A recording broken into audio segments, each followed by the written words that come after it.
From the alley-oops at Kezar to the glory days at the stick. From who's got it better than us to brick by brick. It's always the 49ers way. From off-season to game day. Yeah, we talk back. It's the 49ers Cutback.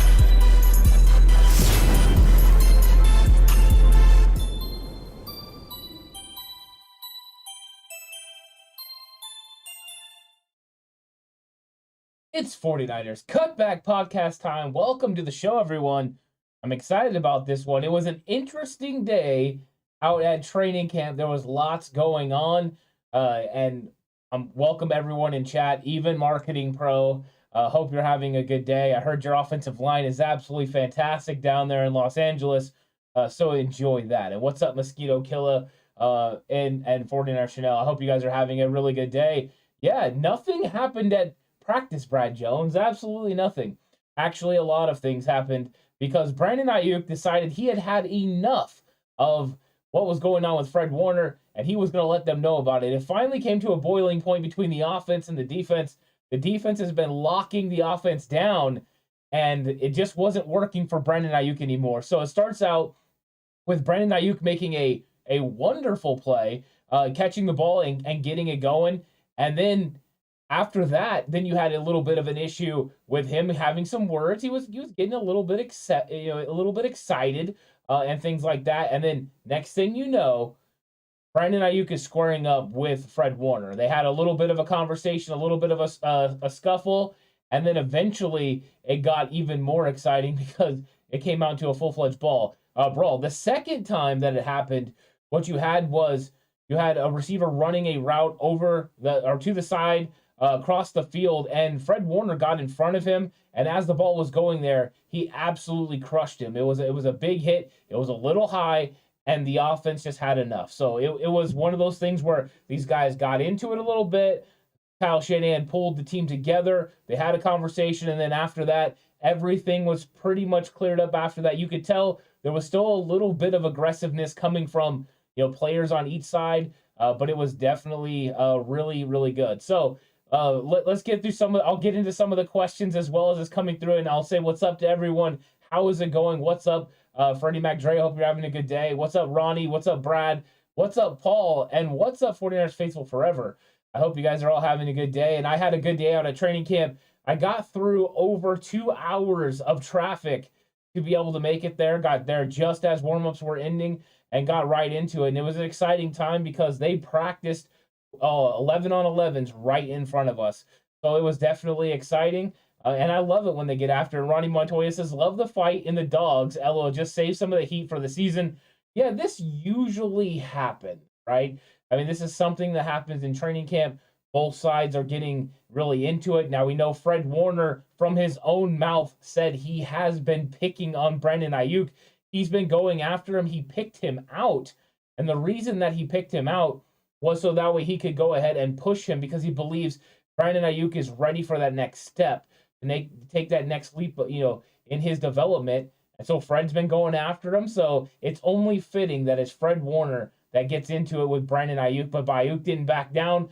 Of course, Fred Warner didn't back down. And the ones who really didn't back down were Azeez Al-Shire and Dre Greenlaw because they were right there to have their guys back. And then, of course, Robert Kandiche had to be absolutely pulled off by Daryl Tapp when they were all in the pile. He was not giving up either. That is a spirited individual as well. This defense is fantastic. And what's up, Lou? Hope you're having a good day. So, yeah, there's a lot of things that are going on in 49ers land. And I seen something here earlier that I wanted to get into because I saw something about Kadar Holloman. Was he getting first team snaps? It was from 49ers Facebook. Was Holloman getting first team reps? He was. There was a lot of movement amongst the secondary. There's a lot of movement amongst the offensive line, defensive line. They're moving guys around and giving reps against different players to get different looks. So, yeah, Holloman was out there and actually held up pretty good. Holloman, of course, hasn't impressed me at all through training camp. Today was the first day I saw him play pretty well. A lot of that goes into that when he's playing behind that first team defensive line, there's less opportunities for him to get burned. And so now he can go out there and get it. So Freddie McDre says, you seemed amped. I was excited about it. It was a good day. So I'm having some fun right now. So it's always exciting. But the secondary is interesting, and I'm gonna say it like this because I've heard a lot of people talk about how the 49ers are a meritocracy, that the best players will play. If that is the case, Ambry Thomas is in some real trouble because Ambry Thomas once again had some struggles in coverage. I mean, Ambry Thomas is out there competing. I'll never say that he's not. He's battling. But right now, Deommodore Lenoir is outplaying Ambry Thomas. And there's a lot of guys that are ahead of Ambry Thomas right now. They started playing Samuel Womack some on the outside. He looked good out there. Quantrez Knight looked pretty good in the nickel when he played there. I'm worried about Ambry Thomas because I don't know how many people caught the video. I was a little late. I didn't get to see Jason Verrett working on the field before practice. But Brad Graham from the SF Niners caught it and posted it on social media.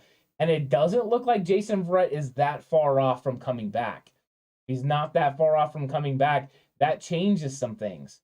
So I think this secondary is going to be something to watch over the next several weeks because right now, Deommodore Lenoir should be ahead of Ambry Thomas. And Ambry Thomas got absolutely smoked by Danny Gray on a big, long touchdown today. Of course, a lot of players are going to get smoked by Danny Gray because his speed is no joke. Danny Gray made 2 great plays down the field today on pass from Nate Sudfeld. Danny Gray had probably his most impactful day that I've seen so far. So I've been excited about that. Mosquito Killer says, Herd line blocked pretty well today. They did. They really did. The offense struck back. The offense played probably their best practice so far. Gave Trey Lance extra time, gave Nate Sudfeld time. Of course, there are moments still where this defensive line is just too good. I felt bad for some of the quarterbacks sometimes because there was one point where you had Kamoko Toure and Drake Jackson going against, a couple of backups against Schluter, against the Possum Man, Alfredo Gutierrez, and that's tough sledding. And those guys were getting in there and wreaking havoc. It was really tough on those guys, and that makes it a little bit difficult, for those quarterbacks to be able to get the ball down the field. Ronnie Montoya says, "How's Ray Ray doing?" Did not see Ray McLeod on the field today. There were some people that were missing. Ray was one of them. We know Jeff Wilson Jr. returned to practice, did not participate in the 11-on-11 session, so he was still nursing something. And then, of course, we had Charvarius Ward, who was on the sidelines for most of practice. He was engaged, he was talking, but he wasn't out there. And that could also be a reason why the offense looked a little bit better, because Charvarius Ward wasn't out there for 11-on-11s. When he's been tough to deal with. Brad Jones says, isn't it the same time last year Thomas struggled early? He did struggle early last year, and I've been waiting on him to kind of get better. But how long are you going to wait? Because last year the 49ers didn't have depth at the corner position. So, I mean, him and Deommodore Lenoir were shoo-ins to make the roster. They were developmental guys that you knew you had to have on the team. This year, do you really have that opportunity? Because right now, if you were going over who is playing the best at the cornerback position, of course, you have Charvarius Ward, Emmanuel Mosley, 1 and 2. Then you would have Deommodore Lenoir 3, maybe Darqueze Dennard 3. He's right now he's the best in the slot playing the nickel. So that's 4 guys, and then it would be Dante Johnson. I think right now he's playing better than Ambry Thomas. So it's one of those things where Ambry does need to step up. We'll see. He's got time. He's definitely got time. He wouldn't be a part of the first cuts. That's not something that would happen. He would be one of the last ones cut. And I had him as a lock on when I'm going through, who's locks to make this team, I've always had Ambry Thomas as a lock. I just felt that after what we had seen last year, he could do it. But I'm starting to get a little bit worried about his progression, but we'll see. I mean, he's got time, of course. I don't want to push the panic button, but I'm just telling you from what I've seen right now, he's one of the ones that's down the list. Other guys are stepping up and making plays. We're not seeing that consistently from Ambry Thomas. He has moments, but we just haven't seen it consistency in his play so far. Paul says competition is good, and Shanahan sure seems to use those who win the competition. It is good. Get out there, make things happen, make plays. Competition is good. Go out there and compete. That's what you want to see every single day at practice. You want these guys to get in there and really get after it. And that's what we're seeing. And that's why you're seeing the competition, kind of brew and stir some of these guys up a little bit. So it's gonna be fun for the next, there's another day of practice tomorrow before they have a break. I'm excited to see what happens, after all this, kind of competition between offense and defense. It's definitely starting to increase the level of everyone's, want to as far as get it done. So, 49ers Faithful Forever says Herd Mason is making waves. Jordan Mason is running physical. He's running hard. That's something that we're seeing from Mason. Mason yesterday I thought looked fantastic. I was really excited about Mason yesterday. I thought today Mason wasn't the best running back. That actually Trey Sermon was the best running back today. Trey Sermon had a couple of really good runs. There was also a run where he's running to the left, and everyone is flowing with it, and they over pursue. He puts his foot in the ground and runs back to the right side. It was a fantastic run for Trey Sermon. He ended up picking up 13 to 15 yards. It was a great play. Also in one-on-ones, Trey Sermon outran Azeez Al-Shire on a nice route. It was really, really good. I was excited about what I saw from Trey Sermon. So one day it was Jordan Mason making huge plays and making waves. The next day it looked like Trey Sermon. And Trey Sermon, I think, actually earned extra reps because he got some spin with the first team too. So these guys are definitely in a competition. And with Jeff Wilson Jr. not getting carries, them limiting Elijah Mitchell at times with carries, it came down to Mason, Trey Sermon, and JaMycal Hasty, and all had moments where they flashed. JaMycal Hasty had another really good run in the middle where he made a couple guys miss. Jump cuts to the right, jump cuts to the left. He's one of those guys that is really shifty and exciting to watch. So there's definitely running backs making plays, and this is going to come down to the end. I don't think anything's going to be decided right now. I think it's going to take all of training camp to decide which one of these running backs they keep and which ones they try to get to the practice squad, because I don't think they actually want to move on from anyone. Freddie McDre says, who is the most impressive rookie defensive back? I think the most impressive rookie defensive back from what I've seen has been Quantrez Knight. I like Quantrez Knight a lot. I like his instinctiveness. To me, he's somebody that stood out. But today, Samuel Womack was making plays as well. I thought Womack looked good. Those two guys are impressive. They haven't challenged Tariq Castro-Fields very much. So I'd like to see him get challenged a little bit more so I can get a better idea of, what he's doing and how he's improving. But those three guys are all playing well. All three of those guys have made plays for the 49ers. So we'll see. We'll see which one of those guys end up, having an opportunity to make this team. I think it's more than likely that Quantrez Knight ends up on the practice squad. So I think it comes down to Womack, Castro-Fields. Womack's been playing a lot as a nickel corner. He's the number 2 nickel right now behind Darqueze Dennard. And then you've got Tariq Castro-Fields, who's been playing with the threes, on the outside. So I think right now it would appear that Womack has the best opportunity to make this team. But all their footwork has been getting better. And right now, those guys, the instincts of Quantrez Knight definitely stands out. But it feels like Womack's kind of getting gelled and getting a little bit better. Brad Jones says yes, and the video of Vrett will definitely be ready for week 1. It does appear so. It definitely does appear that Vrett's going to be ready. And then your top 3 corners are really good. Listening to what Kyle Shanahan had to say the other day in his press conference, it appears they would go with matchups. They would move guys all over the place. Yesterday in practice, they flipped Charvarius Ward and Emmanuel Mosley. Yesterday, Mosley played on the left side. Ward played on the right side. They're definitely planning on moving these guys around and finding favorable matchups of corner to receiver. I love it. I love when you can do that. Having versatility at all those positions means you can best find the best matchups for your team. That could mean all 3 of them play inside at times. And all the while I'm saying this, I am very much enjoying what Darqueze Dennard is doing. I'm excited about him. So I think the 49ers have some really good options at corner. And now we've just named 4 really good veteran corners if you throw Verrett and Darqueze Dennard with Mosley and Charvarius Ward. And Thomas says, hey, TCC, was Kinlaw back on the field today? Yes, Thomas. Javon Kinlaw was back.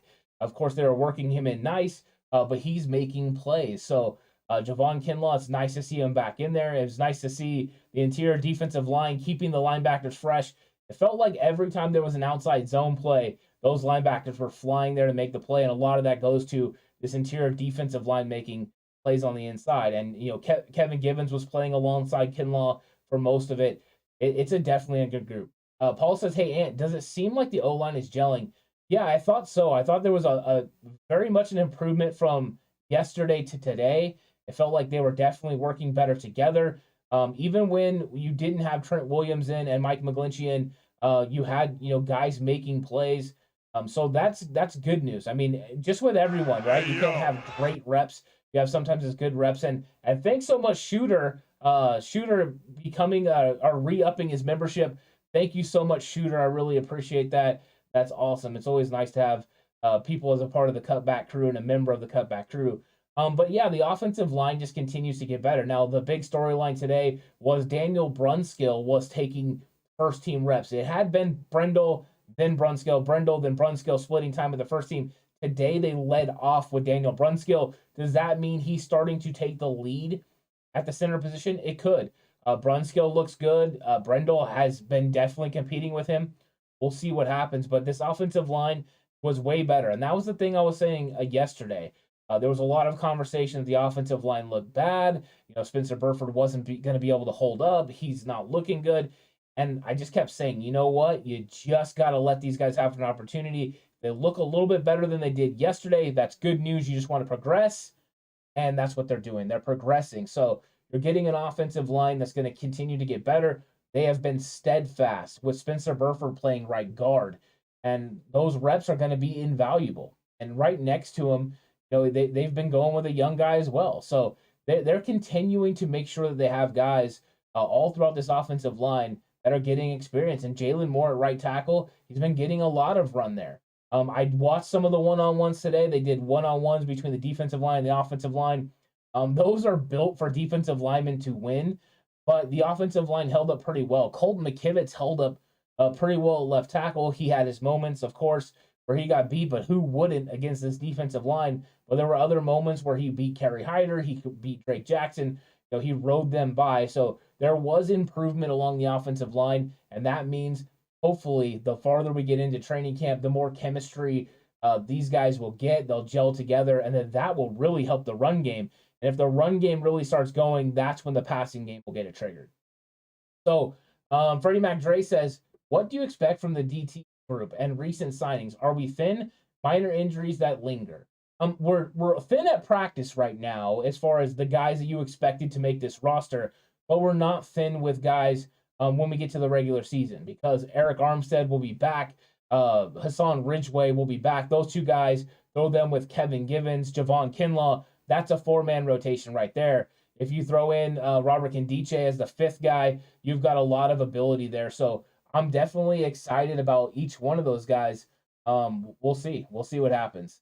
And then I see that did I miss a question from 49ers? Did I miss one from Shooter? We'll see if I missed a question. Let me know if I missed a question from Shooter. If I did, I'll get to it, Shooter. Sorry. Brad, let's see. Yeah, Brad Jones says, not sure if you've seen it, but the NFL put out their floor and ceiling video. Each team that they said our floor is 8-9. If Trey is no good, but any good, they'll have him 12-5. What do you think? That's not terrible. That's not terrible, Brad. I did not see that, but I'd be okay with that for sure. I would be okay. I don't think we're gonna have a floor like 8-9 because I don't think Trey Lance is gonna be terrible. But him playing well, producing a 12-5, yeah, I like that. So I think that's it. And Brad Jones says, does Trey look like he is improving each day? Yeah, Trey Lance looks more and more comfortable in the pocket all the time. He's locating receivers and getting it out. It's the times that he's not getting rid of the football is because guys are clamped. He's either getting immense pressure or there's receivers not open. Now, he misses occasionally because of accuracy. He does. He had a couple opportunities to get balls to Deebo Samuel, one to Brandon Ayuk, and he threw it behind him. Those things happen. Those are pretty consistent with quarterbacks in the NFL in general. But right now, he's making good reads, and there are some big-time throws that he makes. But he looks more comfortable in the pocket. Even when he's moving in the pocket, the footwork is there. So, yeah, I think Trey Lance is getting better and better every day. Just as the rest of the offense is getting better and better, so is Trey. Jag says, TCC, evaluation on Spencer Burford. I like Burford, and I think Burford is getting better every day. Is he ready to roll as a starting right guard right now? No. But these reps are getting him there. He was better today than he was yesterday. He was tremendously better today than he was a week ago. So what we're seeing from Spencer Burford is the constant improvement, and that's all you can ask from a young player. But you see there are moments and things that he does that you're like, ooh, okay. You can get excited about that. His technique is really good. His hand placement's really good. He's athletic. He's able to push to second level. Today they were running a wide receiver screen, and he did a nice swim move on the defensive lineman and got out there to make his block. So there are things to like about Burford. I think Burford has the opportunity to start at right guard if he continues to develop at the pace at which he's developing right now. We'll see what happens when Mike McGlinchey becomes a full participant in all of practice, what they do with Jalen Moore if they end up kicking him inside and having him compete with Spencer Burford, because it appears right now that Daniel Brunskill may be taking the lead on Jake Brendel. And if he is, that means the right guard spot is going to be the one that needs to get figured out. Silverado Key says, I know we've yet to play a regular season snap, but this could be well be the best roster team of the Shanahan-Lynch era. Just got to solidify the offensive line. Yes, as far as roster top to bottom in the Kyle Shanahan-John Lynch era, I think this is the best 90-man roster that they have put together so far, Silverado. I definitely do believe that. I think that there is some question marks. I had question marks coming in about nickel corner, but now I've seen, what Darqueze Dennard can do, and that has definitely made me feel more comfortable with him in the nickel. And then we have young guys that are starting to impress as well. And then also I was worried about the safety opposite of Jimmy Ward because we're moving on from longtime starter Jaquiski Tartt. But Talanoa Hufanga looks better this year. Talanoa Hufanga looks comfortable. He's out there. He's talking. He's telling people where to go. Hufanga is a different player than he was last year, whether that's technique or just overall him, being more verbal, being more aggressive. All those things are true. Hufanga looks comfortable in his position playing next to Jimmy Ward, which makes me comfortable. And he's out there making plays. Even in one-on-one situations, Talanoa Hufanga has definitely improved from last year and is ready. So if you have the Dennard situation taken care of at the nickel corner spot and you have Talanoa Hufanga, it makes me think that this defense is really good. Now, as far as the offensive line, I think they're going to try to just let this thing gel, let these guys develop. That's what it seems like they're working on, and I'm excited about that opportunity because this offensive line seems to get better and better every single day. Are they where we want them to be? No.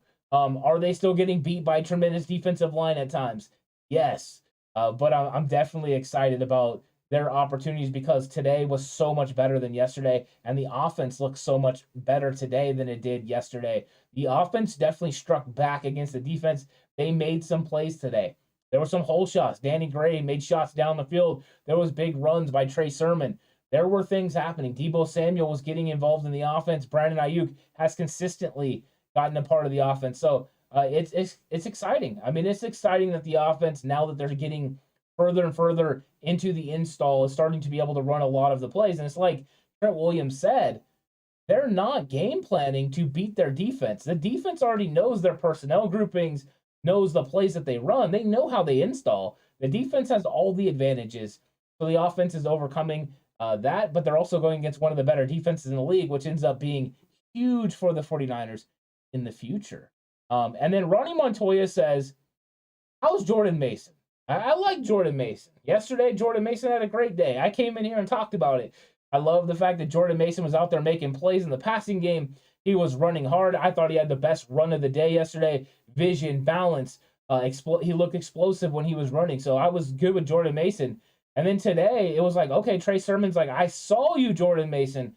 I can't let you get away with that. I got to go bring something myself. And Trey Sermon had himself a day. So we're going to have an absolute battle at the running back position because Jordan Mason, Trey Sermon, and JaMycal Hasty are making really good runs today. Jeff Wilson Jr. was not involved, but he needs to get involved because these other three guys are proving to be formidable. And Jordan Mason's absolutely physical runner. Whenever these guys are trying to grab him, he just continues to run. And we know all the running backs do that, but you can tell some of these guys would bounce off of him if they were trying to tackle and take him to the ground. Shooter says, hey, Ant, just asking about the chemistry between Trey and the receivers other than BA. It's coming along pretty nice. That was one thing I wondered if Trey would often just look for Brandon Ayuk if that was his go-to. You would see Jimmy do that sometimes with George Kittle. It was like a security blanket, right? But that's not the case. Trey Lance goes through his progressions, and whatever receiver is open, he gets the ball to.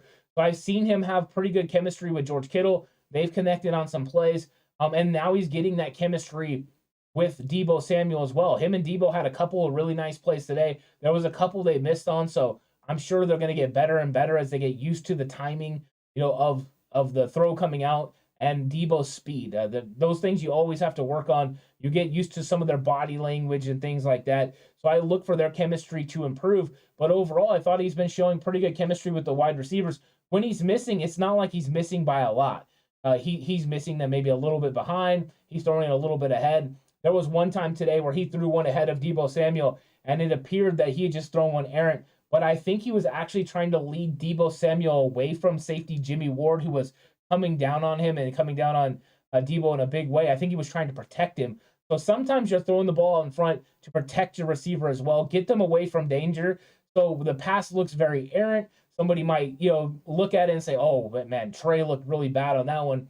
But you have to understand the moment. He's trying to protect his players as well. So he had George Kittle up the seam one play. He threw it low. Kittle went down and got it, stayed safe. So throwing the ball to these wide receivers where they're not going to get absolutely smacked by safeties and defensive backs is important as well. And I think Trey's doing a good job of trying to protect his players.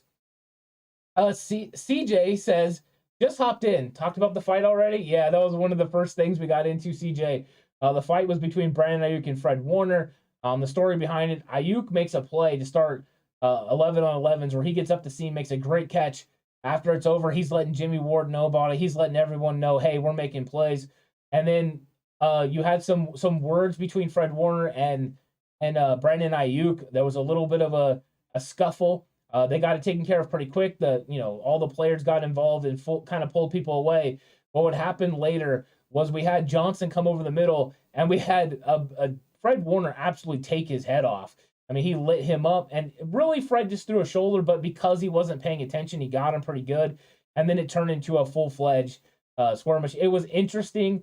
They got into it. They had to pull some people away. Some people got very aggressive. Kyle Shanahan called everyone in and said, you know what, everyone needs to chill. And then after that, everyone did. Cooler heads prevailed, and the players got back after it. But this is something you're going to see because the antics of the defense haven't changed. They're getting after this offense. They're telling them, hey, we're better than you. You guys better step it up. And the offense is tired of hearing it. So I'm excited about it. I'm really excited about it. I don't have no problems when these guys start to get into it. 40 Faithful Forever says possible to see Ward, Hufanga, and more on the field at the same time. Yeah, I think it's really possible. In fact, I've seen some sets already where they did 3 safety looks with those 3 out there together. So I think that is not only possible, but probable, because why not use their skill sets? And Jimmy Ward and Tarvarius Moore have the ability to walk up and cover a tight end or even a slot receiver at times and just take them away. We've seen Jimmy do it on 3rd and 4th downs before, and that's what Tarvarius Moore's ability is as well. Both those guys have been corners in the past in the NFL. They have legit cover skills. Are both of them, guys that can do it play in and play out? No. But at certain times, especially if you're maybe going to quicken things up with a blitz, yeah, that would make sense. So those 3 guys together, sometimes throwing people off, making more play in the box and come after the quarterback and Hufanga play deep, I think would definitely throw some people off. So I think that is not only possible, but probable. Jack says, at TCC, compared to last year, what is the main differences in Aaron Banks? Number one, his body is drastically different. Last year, he didn't look like a NFL player. He looked like a guy that was, coming in, a senior in college that was still needing to develop his body. And he just looked like he was a step slow laterally. He looked like he was struggling a little bit. Didn't look as comfortable. This year, his body is fantastic. He looks healthy. He looks strong. He looks the part. And then when he gets out there, he plays the part. He's got heavy hands. He gets people. He stops people. He's able to anchor down against pass rushes. So he's definitely improved his game a lot. This is not Aaron Banks you saw last year. Aaron Banks last year was scary. This Aaron Banks is scary for a different reason because now he can make plays against the defense. So Banks is definitely one of those guys that's going to be a solid left guard in this league. He's just how fast can he develop and how quick can he get chemistry, whether that's Daniel Brunskill or Jake Brendel and Trent Williams. I think him and Trent Williams are going to figure this thing out really quick. They're both intelligent people. and they're getting used to playing with each other because they're getting the reps together. The question marks, surrounding the center position are a little more difficult. Of course, Daniel Brunskill probably has a really good relationship with Banks from them working together last year. But maybe Banks is comfortable with Brendel from them having time on the second team. We'll see. We'll see how this thing develops. But the one thing I do know is Aaron Banks is going to start day one. Bomber T said, I heard Banks got beat up bad today. In what area did he get beat? Was it in the one-on-ones? Bomber T, if you'll let me know if they were talking about one-on-ones, if they were talking in team, because I thought in one-on-ones a lot of players got beat. And if it's gonna go off one-on-ones, you're gonna hear that all throughout training camp. Anytime they do one-on-ones, defensive players are gonna win more than they're gonna lose because the defensive players are built for the one-on-one situations. Nobody else is blocking around you. There's more space for them to be able to get after the quarterback. It's a more controlled environment that's better for defense. If it's in the team 11-on-11 situations, then Banks needs to win those. Do I think Banks lost on some of them? Yeah. Do I think he played pretty well on some of them and stuffed people? Yeah. So I think that when it comes down to it, you're still talking about a second-year player who's developing, who looks really a lot different than last year. So once again, it's about improvement over the next several weeks. How much better can Aaron Banks get going into the season? He's got plenty of time to get better. So as long as they improve every day, I'm kind of excited about it. Brad Jones says, have they done much special team in practice in front of you guys? A ton. Yeah, they do special teams every single day. They work on every aspect of it, whether it's, punt return, punt block. They work on those, tackling, taking on blockers, creating the lanes, doing everything they need to do. They've been doing it all. Kickoff return. We've seen multiple return guys. So, yeah, they've been doing everything, Brad. Special teams is something they do every single day for multiple sessions. So, the special teams, you got the same, the guys out there flying around. Hugh Wilkins says, similar to Curry on the basketball court, Trey gives the 49ers a spacing advantage. Trey will threaten the defense over the field and will allow them to crowd the box. Yeah, he gives them advantages in a couple of areas. Number one, like you said, vertically. Now you have to worry about Trey Lance throwing the ball down the field, especially with Brandon Ayuk and Danny Gray, who can do that. Ray McLeod can do that as well, stretch the field vertically, but also horizontally. He's really good at throwing the ball. So the numbers, one of his best throws of training camp was to Brandon Ayuk, just behind Charvarius Ward and just in front of Jimmy Ward. And it was one of the best throws I've seen a quarterback make over the last couple of years. It was fantastic. He's got that aspect, but also he's going to stretch them horizontally in the run game, because anytime you line up in a shotgun or you start to look at, a situation where you can go to a read option, they did run some RPO today as well, then you're going to freeze edge rushers and linebackers. They have to freeze, make sure that Trey isn't going to keep the ball. And if they hesitate for a second, it's going to create bigger run lanes for your running backs. That's some of the area we were seeing Trey Sermon have success today. I think that will continue to grow here pretty soon. So, yeah, I'm excited. Trey just had to get those short passes down. Yeah, that was one area that he needed to improve for sure, Bomber T. I think that he's going to get better and better at those things. So I think that Trey's just going to continue to get more comfortable. And I think the more he understands this offense, I think he has a good understanding of the offense, but more the reads and how they look against the defense. He's going to throw with anticipation. And when he starts to throw with anticipation, he's going to be able to have open windows to get the ball. There was a pass today that was absolutely tremendous. It was Jimmy G-esque as far as multiple guys in traffic. Deebo Samuel comes across the middle and makes a catch and turns upfield, and it's like, whoa. That was not something that Trey Lance did consistently last year when we saw him in games, and we're seeing it now. If you can have moments where Trey Lance is able to operate over the middle of the field the way that, he looked today at certain points, if he's able to do that consistently, whoo, this offense could take off, because that means he would be able to hit you outside the numbers, hit you vertically, and take advantage over the middle, which would definitely be nice coming off the play action game. So, yeah, those things are definitely exciting. Bill Robertson. My dad was there with me again watching training camp. It says, I think the game has slowed down for Hufanga. That's a good point.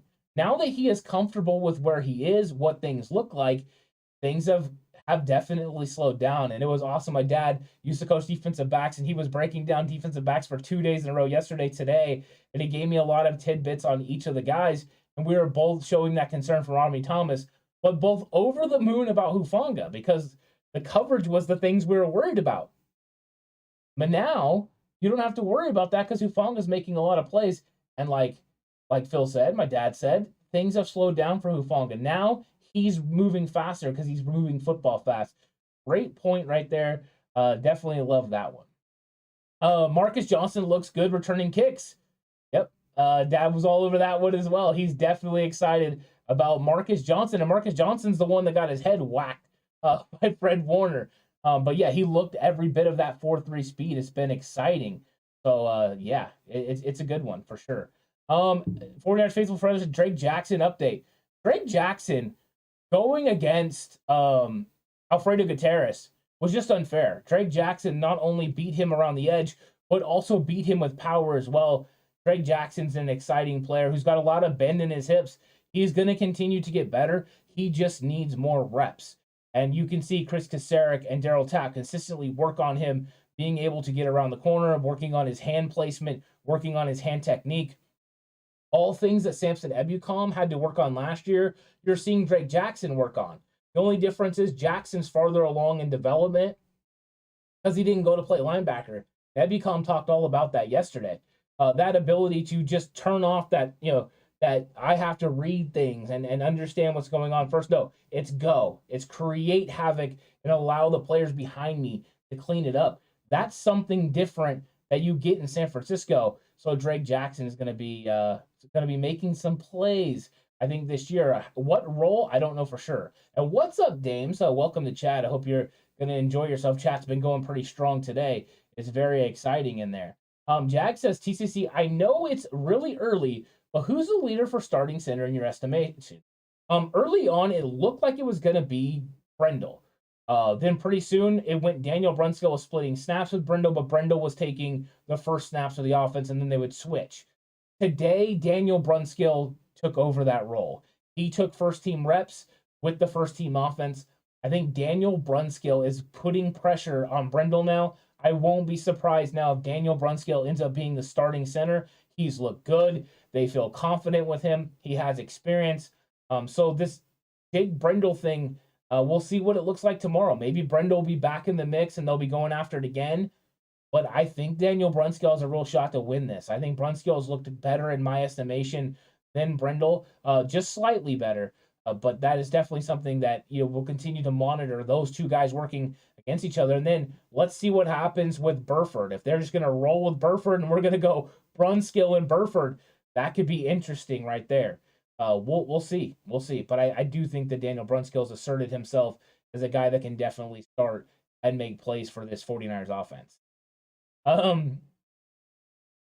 Brad Jones says, not sure if you saw Kyle's presser from yesterday, but do not put an interest in preseason games. Do not expect many starters to play. I've watched all the pressers. The only thing I haven't watched was today's, where they talked to Brian Snyder and some of the players. I was not able to actually watch that just because of travel and everything. So I'll watch that tonight. But yeah, the things that Kyle has said is I don't expect very many players to play in preseason. They're going to get the most information out of practice and the joint practice sessions they have with the Minnesota Vikings. You're going to learn so much more in those, the same way they did with the Chargers last year. You're going to learn more about your football team in those moments where it's controlled, where you can put people in certain situations. Because whether you want to or not, when you get into a preseason game, you don't know for sure if you're going to get into a 3rd and 5 situation or a 2-minute drill situation. They don't always play out that way because you don't, decide how the game is going to work. In a controlled environment where you're going to be playing another team, like a joint practice session, you can make sure all those things happen. Both teams can.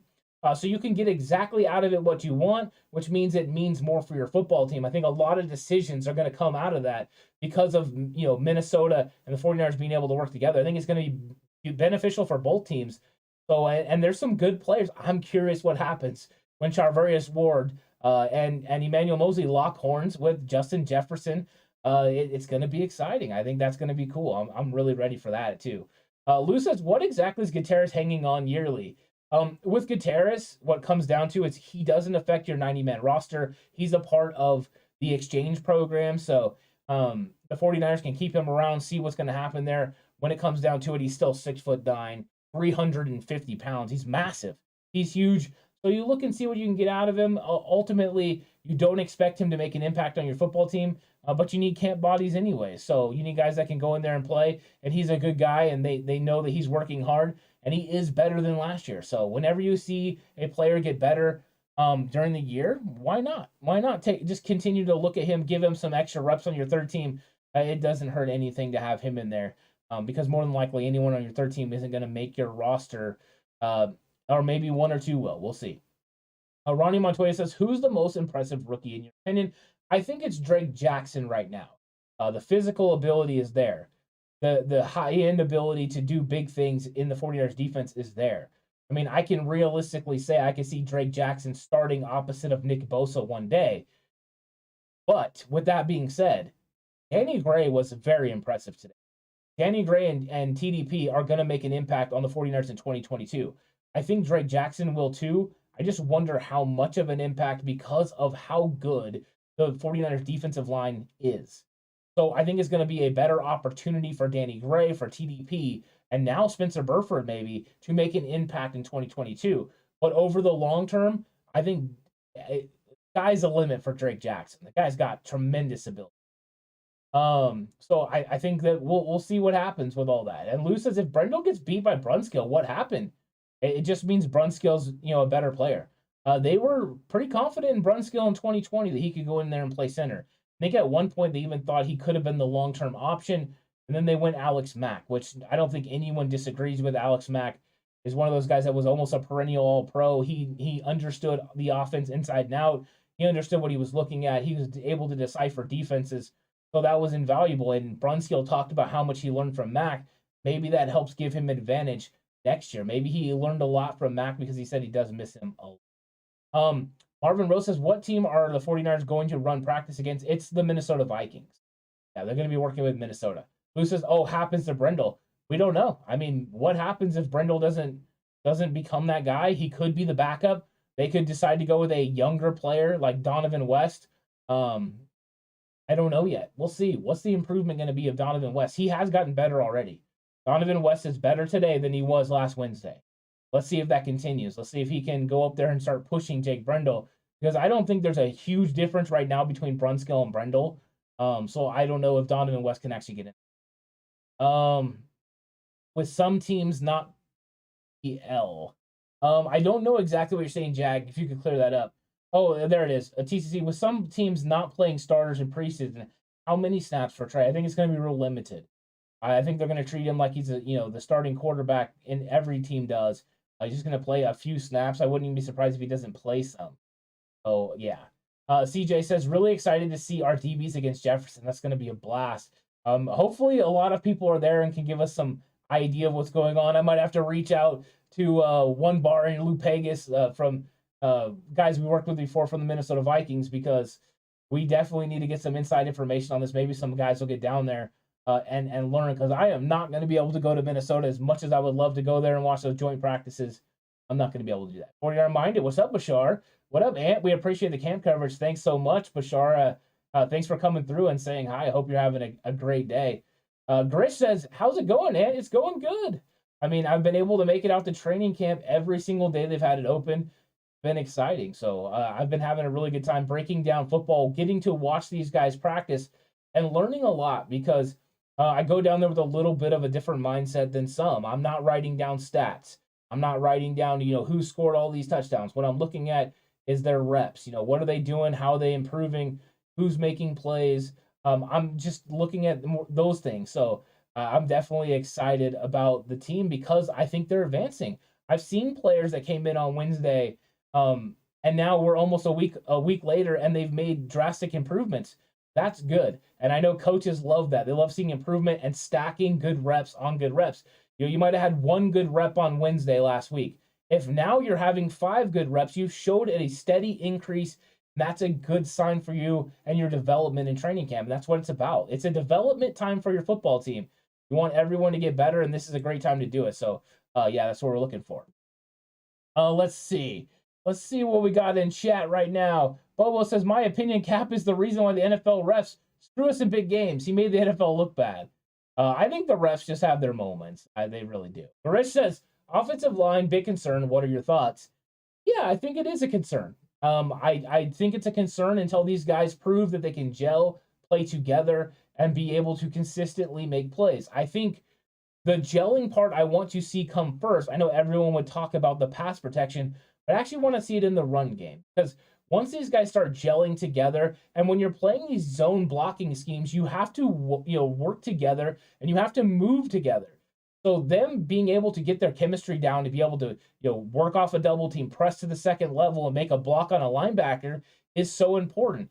If the 49ers can get the run game going, then they'll be able to develop the pass game. There were times today where the 49ers ran great play actions and booted out, and there was no defensive player in sight. The quarterback had a clear opportunity to throw.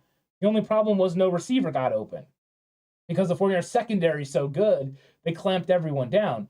But in a game situation, it could be that a safety had to commit to the box. If that happens, those plays might end up being a big-time play. So get the chemistry going with the run game first. That's the emphasis. Once that happens, then you work on the passing game because moving the pocket, running bootlegs, and play action will take the pressure off of these young guys and Mike McGlinchey and guys who maybe aren't as good as in traditional pass sets.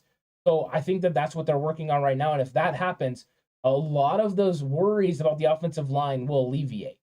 So we'll see. Have eyeballed cones. I have seen Grant Cohn. He's out there. He's watching on the sideline. Him and Jack Hammer and all of them. I mean, they're taking their notes. They're working hard. I haven't seen a lot of what they've been saying content wise, but I'm sure they're doing their job and making their takes. So yeah, I mean, I've been 10 feet from him. So yeah, he's out there. He's doing his thing. Yeah, Bobo says, anyways, we know the Browns won't deal for Jimmy G. Yeah, that's not going to happen. Jimmy Garoppolo is not going to the Cleveland Browns. So the New York Giants, the Atlanta Falcons seem to be the most obvious trade partners, Seattle Seahawks being a kind of dark horse. And then 49ers minded, Bashar says it's always good to hear from a different perspective. It is. I mean, anytime you can hear different perspectives, it's nice. So I don't know, most people probably got a lot of their content out earlier. You guys can go listen to that, see what they say, and then listen to, what I have to say about it. I guarantee there are going to be things we all agree on. And then there's going to be some things that I just see from a different angle for the mere fact I'm not approaching it from a result standpoint. I'm doing it the same way I would if I coached. When we would run plays, I wasn't as dead set like, oh, this play ended up being a touchdown. No. Because if somebody missed a block and the running back had to make him miss, I need to make sure that the guy who missed the block doesn't miss the block next time because that running back's not always going to be able to make that guy miss. So working, making sure everything works together is the most important thing. Timing, making sure everyone knows where to line up, where everyone needs to be on every play. All the while you have a young quarterback that's going through his reads and he needs to have consistency on where guys are going to be at certain times, how drops are going to look, how certain motions are going to influence defenses. All that playing into it, you just need these reps. That's why it's fun. So as long as you're seeing a steady improvement, you should be happy with the 49ers. And I've seen a steady improvement in almost every single position across the board from last Wednesday till now. Tomorrow will be a full week, so it'll be fun to see how much farther they've got. But at least now we're in pads. That's really fun. Marvin Rose says, "Why should anyone deal with the Niners for Jimmy? Just wait until they cut him." Because there's no guarantee you'll get him. Now, the 49ers have to make sure they convince whoever it is, whether that's Seattle, New York, Atlanta, that there is somebody else that would love to get the services of Jimmy Garoppolo. If you convince the New York Giants, for instance, maybe they're up against it in the cap, that the Atlanta Falcons would love to sign Jimmy Garoppolo and they can afford to pay him, the Giants might be willing to trade for Jimmy Garoppolo knowing they can't give as much money. So a lot of times when it comes to this, you have to present a option that makes sense to try to get somebody to want to trade with you. That's what they'll try to do. The fact that John Lynch consistently says they'll be patient, he's trying to put a little bit of fear into people that, hey, you miss your opportunity, you wait too long, you might not get him. Jag says, what is your breakdown on McGlinchey as far as movement, strength, etc.? I haven't seen any problems as far as strength. I have seen a little bit of slowness at times when he's in his kick slide, but it's something he hasn't been good at for years. Has his ups and down moments. When he goes against really, really quick edge rushers, it can be a problem. If he gets his hands on them, a lot of times he can anchor and stop them. I haven't seen the anchoring problems when these defensive linemen try to get into his chest and push him and drive him back, but I have seen a little bit of the problem if they're able to bend the corner. That's something he's working on, and I think the more he gets healthy, the better he'll get at it, but he's never going to be a tremendous strength of Mike McGlinchey going against speed rush guys. That's why we need situations where these guys can, I got to play defense real quick, guys. Where we can get situations where these guys can definitely get out there and do some things, So let me go ahead and remove these real quick. There we go. Sorry, everyone. Had to take care of the spammers. They're coming at us. So going after them real quick. And now we're back. So I think that McGlinchey's going to continue to get better as he gets more comfortable in what's going on with the 49ers and just him getting healthy. I mean, his injury was terrible. There are players that don't come back from that. I think he's going to continue to get better. Ronnie Montoya says, any word on Jimmy was throwing how did that look tradable? Jimmy, I don't know exactly what the medical looks like, but all these teams are going to get the medical from it. They're going to have an understanding where he was. Apparently, there was a team that really wanted to trade for Jimmy Garoppolo before. So if that team is still out there, they may be willing to do it. And all the while, these guys are looking at their own team. And Daniel Jones hasn't looked good in New York. I don't know how Marcus Mariota has looked, but are they ready to go to Ritter? I don't know. But we know that Seattle quarterback situation has been dreadful. Their combined completion percentage the other day, I think they went like 2 of 10. And I saw some of the passes, and there was guys standing still that they were missing. Well, I think they would like an upgrade at the quarterback position. Jimmy Garoppolo is definitely an upgrade, but I think Seattle wants to wait the 49ers out, so they're going to have to convince somebody else. Kelly says, what defensive tackle combinations were out there today? There was a multitude of them, so I'm not going to be able to tell you all of them. But I know that they had Kinlaw out there with Givens. They had Kendiche out there with Givens. They were kind of just rotating these guys through. They've also, they've put a lot of guys. They're moving guys. Drake Jackson even had some reps, one-on-ones on the inside. So to say that there's combinations would be an understatement. There's like a multitude of them. They're pretty much playing all those guys, rotating them through. I mean, Alex Barrett has been consistently playing D tackle. So you're definitely going to see these guys rotating all the way through right now as they're trying to determine which guys are going to make the team and which guys can produce because, they have injuries. Eric Armstead's not there. Javon Kinlaw's getting limited reps. Hassan Ridgeway is not there. And, of course, you lost Maurice Hurst. So they just have to see what they got. But right now, guys like Kendiche are looking pretty good. Brad Jones says, does Kyle seem not as hard on Trey and pressers than he was on Jimmy? Seems a lot more encouraging and more willing to let Trey rip it and not upset if the result is an interception. The one thing about Kyle Shanahan is he's always been consistent about his quarterbacks being able to rip it and throw interceptions. I think he was harder on Jimmy Garoppolo because Jimmy Garoppolo was a veteran in this league who had done it for a while, where Trey's into his second year. But he wants these guys to take chances. Last year, he told Jimmy, let it rip, throw it high and outside, take chances. He wants these quarterbacks to do those things so they can learn what their limitations are.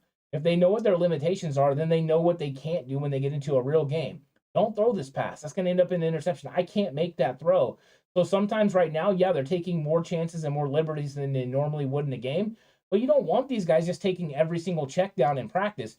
Number one, that's not good for your offense. Number two, that's not good for the defense that you're going against because they need to go ahead and make those plays. So it's one of those things where, they're going to take those chances now, but it's going to end up working out in the season because Trey Lance is learning what his limitations are. And he's also learning, hey, if I make these mistakes, they're going to result in bad plays. So we'll see. Hugh Wilkins says, the Browns' interest in Jimmy could change if the NFL appeals the Watson decision and Goodell extends the suspension in 10 more games. Yeah, it could always change. I have no idea what's going to happen with that situation. That situation has been all over the place. So I don't know if Cleveland is viable or not. If they become viable, I would love to see them trade for Jimmy Garoppolo. But really, when it comes down to it, I want Jimmy to land in the best situation for Jimmy, and I want it to end up being the best situation for the 49ers. Into the AFC would be the best, but whatever the best draft capital would be is what we really want, because we want the 49ers to actually benefit from moving on from one of the top 32 quarterbacks in the league. Whether you like Jimmy or not, most people believe he's a starting caliber quarterback in this league, and you should get some compensation for him. Brad Jones says that was a quick D right there, Ant. That's when you know you've made it, when you're starting to get spammed. LOL. Yeah, we get spammed here and there. They hit us pretty hard, and we're getting better and better about going after them. Just trying to block them. But yeah, they come out of nowhere, Brad. They're good at it. 49ers Faithful Forever says, long term, who would you pick to sign, Greenlaw or Aziz? This is a great question, and this has been a conversation that we've had for a while. As I go back on defense, Brad, they are not going to back down from us at all. They're coming back with a vengeance. But I'm going to get him. I'm going to get him. 1 second, guys. Sorry.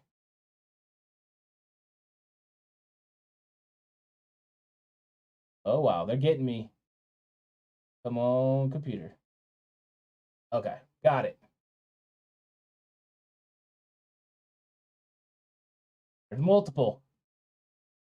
But anyways, yeah. So as far as what we got going on there, I'm going to get back to this. There we go. Okay. So back to your question. Long term, who would you pick to sign Greenlaw or Aziz? I think both guys are really good. I mean, both guys are very talented. I've been watching them in practice, especially the guys, that they've been practicing right in front of us. I watched them a lot today, in fact, linebackers. I will say this. Dre Greenlaw does things consistently right almost every play. He's a really good tackler. So if you're looking for consistency, if you're looking for a guy that's going to tackle at the highest level, that is who it is. It is Dre Greenlaw. If you're looking for a guy that's going to make flash plays, that's going to fly around and stuff, yes, it's going to be Aziz Al-Shire. I would pick Dre Greenlaw. I think Greenlaw is a better linebacker play in and play out than Aziz, but I love them both. If I had to choose, though, I'm going Greenlaw. I want consistency. I want the guy that's going to be there every single play and not miss the tackle. So flashy plays are great, but I'm going with Greenlaw. But that's a tough one. I like both players a lot. And Phil Robertson says, alignment and assignment is very important, that the players know where to be and know what to do. It doesn't matter how great an athlete they are if they're in the wrong place. That's entirely true. You have to know what you're supposed to do if you want to do it right. And that is one of the things that coaches consistently try to do. They try to put these guys in good situations, and these players have to learn what those situations are and then how that's going to benefit them. So that is a very, very good point. Jag says, TCC, how does Ebukam, Hyder, and Torrey look? Who will start opposite of Bosa, or is it too early? Samson Ebukam is going to start opposite of Nick Bosa. He's getting the starting defensive end treatment.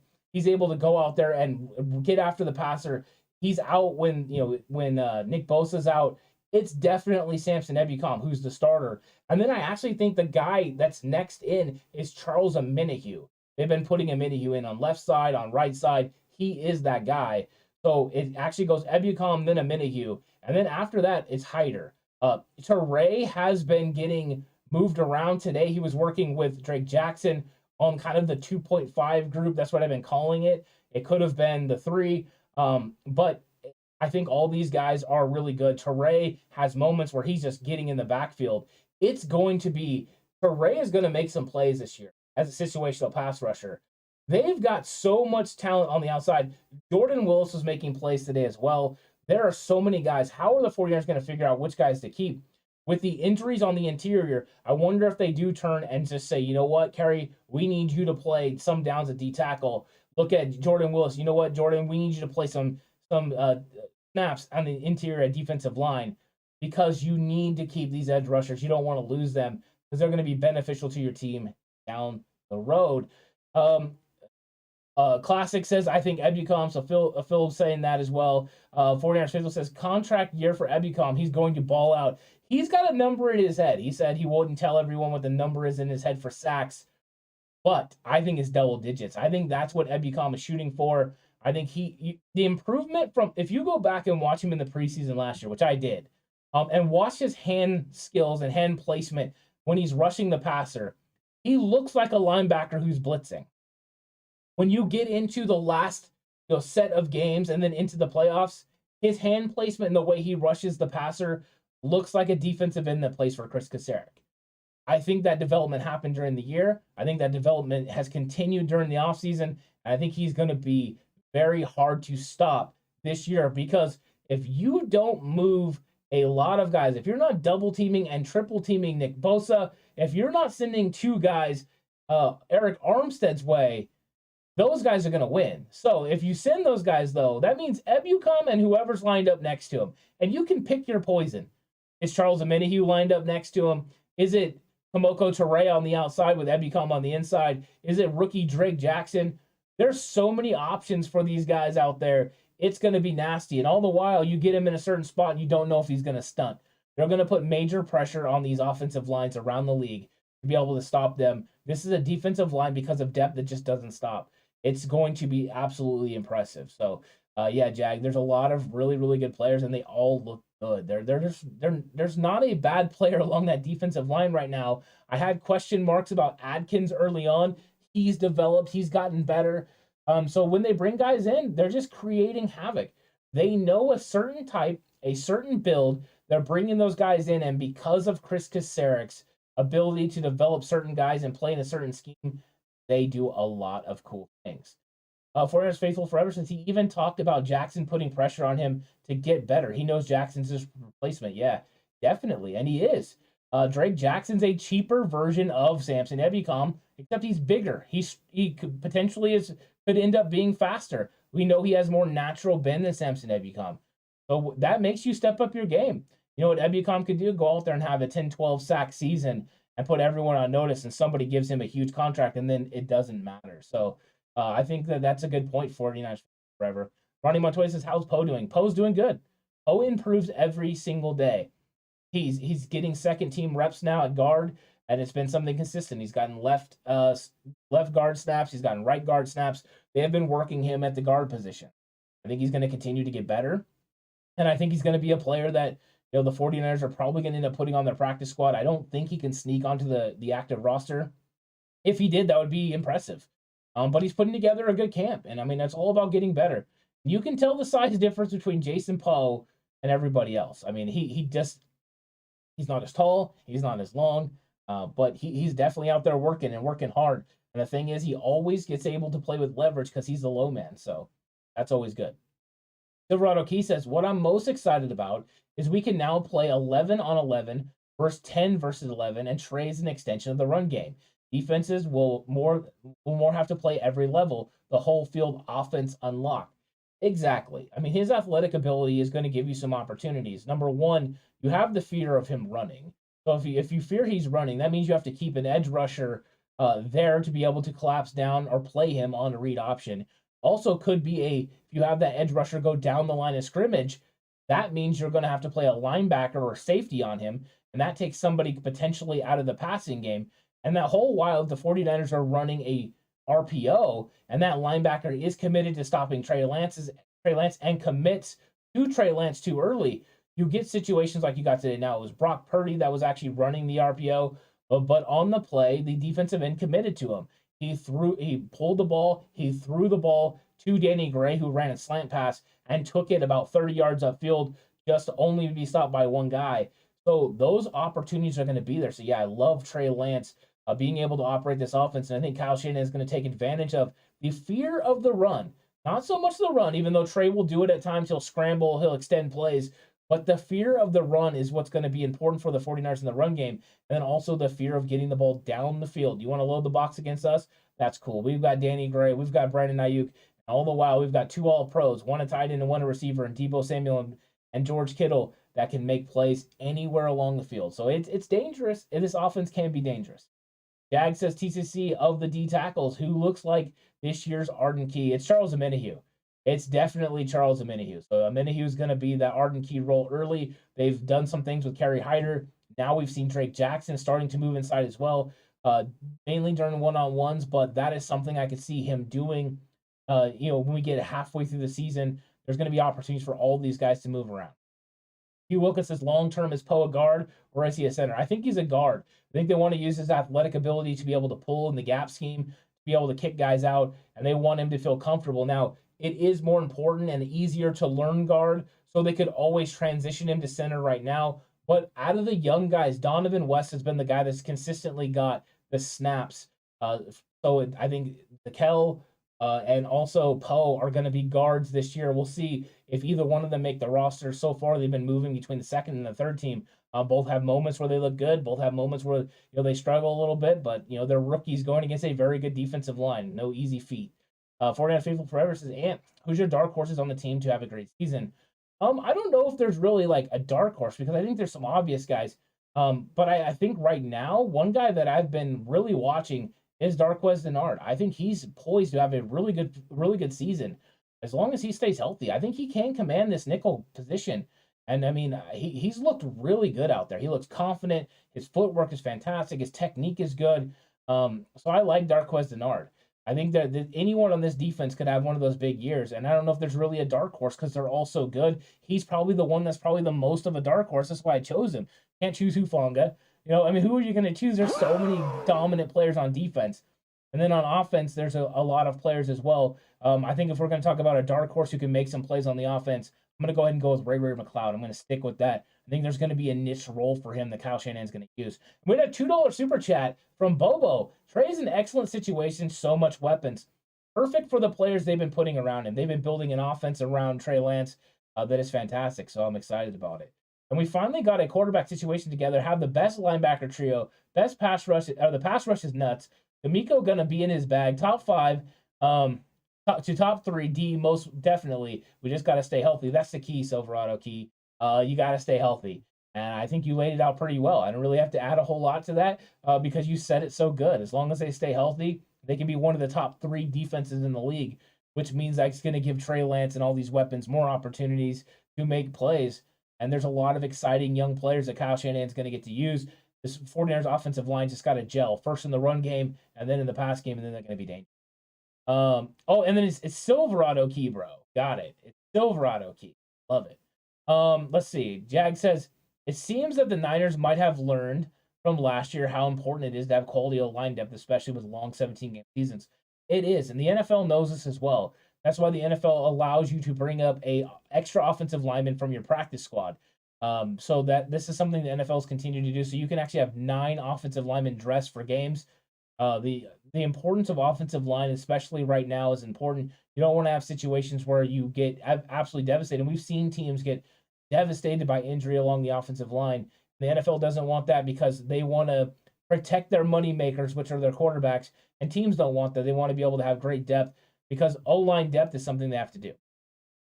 Diggy Slice says, sorry I'm late. How's it going, crew fam? It is going great. I think everyone's been having a good one. Oh, Kev. Sorry about that. I don't know why I'm reading Key. My apologies, Silverado Kev. Sorry. I was giving you the key. You had the key comment earlier, so I'm giving you a key. So sorry, Silverado Kev. Thanks for pointing that out to me. My apologies. I'll make sure to stick on that. Yeah, thank you, J. Ellie. I'm looking at it at an angle on my screen, so the V looks like a Y. So apologies on that, but thanks for spelling it out for me, Silverado Kev. I really appreciate that, and I'll try to remember that in my memory banks and make sure I don't mess up again. But if I do, apologies already. But I'm gonna try to get it right next time. Jansen's heading back tomorrow, guys, and his Tuesday nights and Wednesday mornings off. Ooh, nice. Lou says, what happened to Dennard in New York? Why was he let go and available as a first rounder? I don't know exactly what happened in New York. I really don't. What I do know is that he wasn't playing in the nickel role.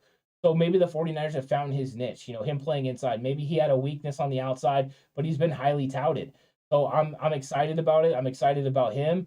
And I want to see what he does consistently. Let's see what he does when he gets against Minnesota and he has to line up against an opposing team and how these guys clamp down. I'm excited for it. And thanks, Silverado Kev, so much. I'm here to support either way. I'm with the Real Talk 49ers Talk. Oh, that's right. Real Talk 49ers Talk. Good stuff.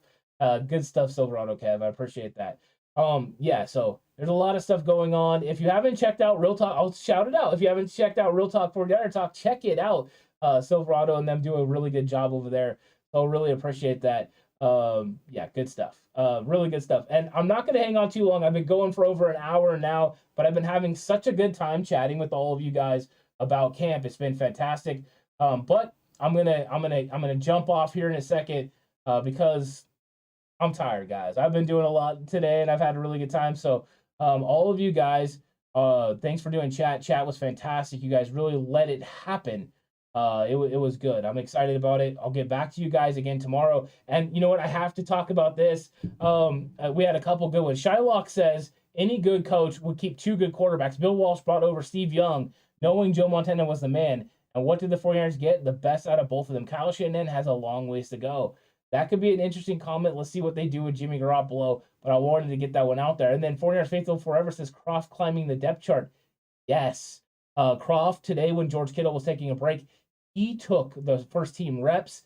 He appears to be climbing into tight end 2 just ahead of Ross Dwelly. So Tyler Croft is moving his way up, potentially going to be able to make this roster.